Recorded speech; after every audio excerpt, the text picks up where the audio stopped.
So today's the day, Lightfall is finally out, and this is pretty much my first impressions of the campaign so far, because I have been just playing it on the Legendary campaign, and I really like the new challenge, is what I'm going to start with. Obviously, I'm not going to discuss any spoilers in the actual story, so don't worry about that. But first impressions, you can definitely tell there is a change in difficulty, because the enemies seem to rush you a lot more than they used to. And not only that, I think the changes to making match game a universal kind of thing was a good call, because it does make barrier enemies a bit more difficult to deal with. On top of that, we do fight tormentors in the campaign, that's pretty much a given, so it's not a spoiler. And they are very tough to fight, actually. They do resemble Rook in the way that you fight them, but it is pretty much a case of, if you are not careful around tormentors, they will ruin your day very quickly. But talking about the actual story and how Bungie has laid it out so far, I'm literally only getting through chapter 1 as we speak.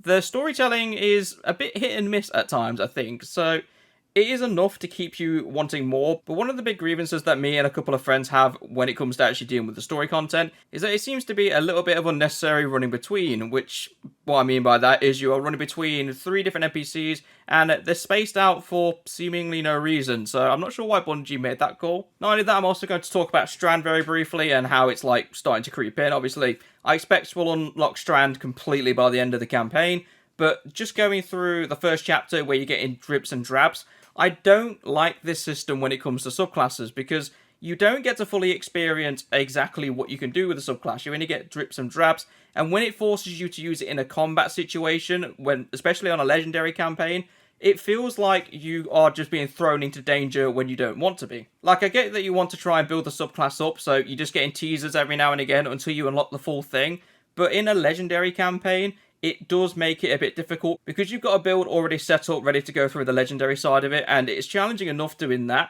So adding on a subclass that you don't know how to use on top of mods that won't actually work with it, it does make things a little bit hairy. But let's talk about Neomuna as an actual world environment, because this I'm actually very happy with. Neomuna looks absolutely stunning.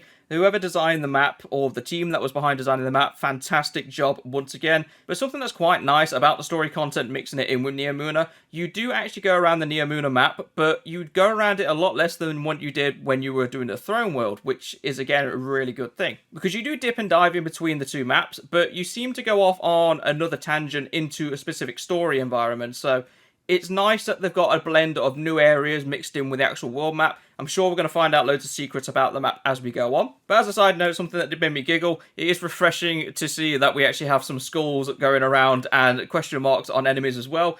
Basically, that means that the enemies are way too strong to take on. Don't try it unless you really want to have a really tough challenge. Going over into the mod system, though, very quickly, I am kind of liking it in a weird way. It's going to take a bit of getting used to because it looks completely different. But something I was quite surprised to find is Bungie has changed Powerful Friends and Radiant Light. Now, this is normally a combo of perks that I usually have on the subclasses. But now they've changed it so they don't give you any additional stats, but they give you something called an armor charge, and I can only assume an armor charge is like added resilience in a way. I'm yet to test this out fully, but it's very interesting how they've added this. I'll have to look into it more. Guardian ranks, yep, I'm quite happy about this. I'm not exactly a fan of the fact that they start everyone on Veteran, which is rank 6. I think we should have had a climb towards it rather than just be given it. I know that obviously there's 11 ranks in total, but I really think Bungie should have pushed out the boat to make it so you grind through everything as you go, and obviously the experienced players would get through it faster because they know what they're doing, whereas the new lights, not so much, they might take a bit longer. But that's the only bit of criticism I have about the Guardian ranks. Apart from that,